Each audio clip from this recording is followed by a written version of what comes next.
Good morning. Yeah, right. It's on. Yeah. Good morning. I'd like to go back to the polynomial issue. I'd like to go back to show you one of the results that I have. I mean, if I claim that I can solve higher polynomials, then I need to prove it in practice. And what I did is I played around, I experimented a bit with it, and I tried to solve the whole issue. And I can say it works. Yeah, I'm surprised myself so much, but it works. I thank God for this idea. In the first place, I'd like to thank Him, because He gave me this idea. I want to give God the glory for the knowledge that He gives us. And I'm going to show you the next thing. One moment. Well, here you can see that I did it with a sixth order polynomial, which is the blue line. And eventually I found this pinkish line. Now you will say it doesn't match because it's lifted up. No, it matches.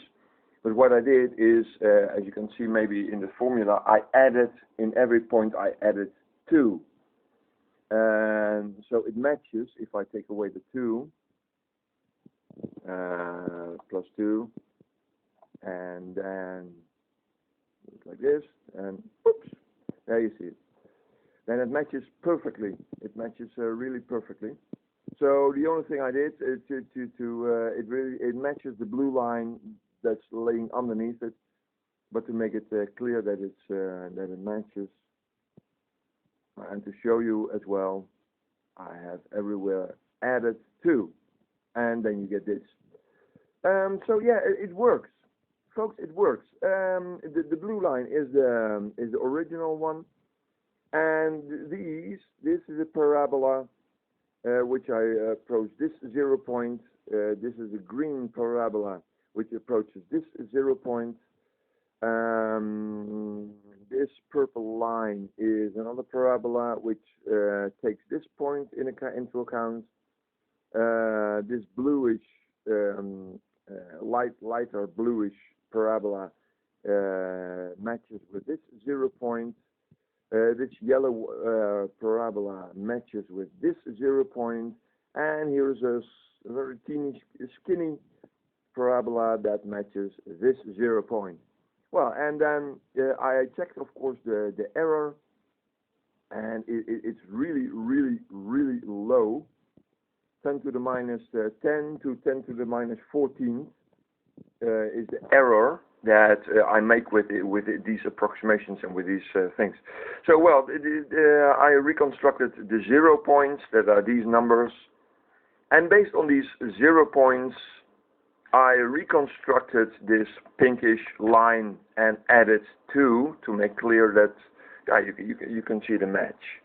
You can very clearly see the match, but only I added 2. Well, okay.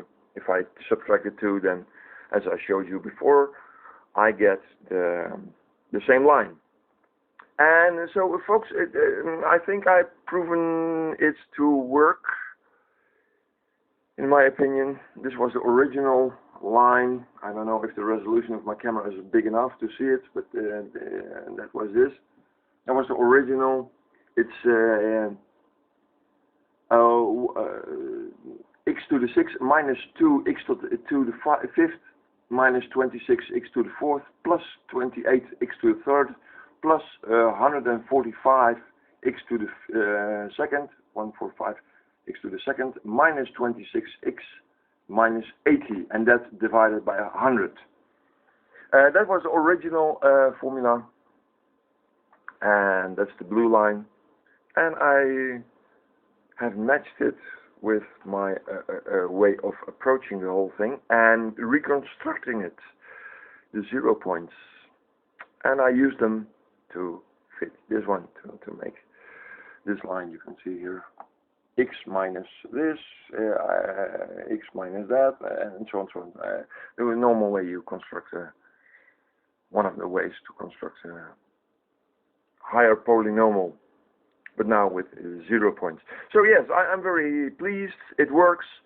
The only question that remains is, how do these numbers of the individual parabola match to the overall formula of the parabola? And that's what I'm curious at, how to match these numbers of the individual parabola to in an exact way to this, because then you have a good link between the 0-point formula and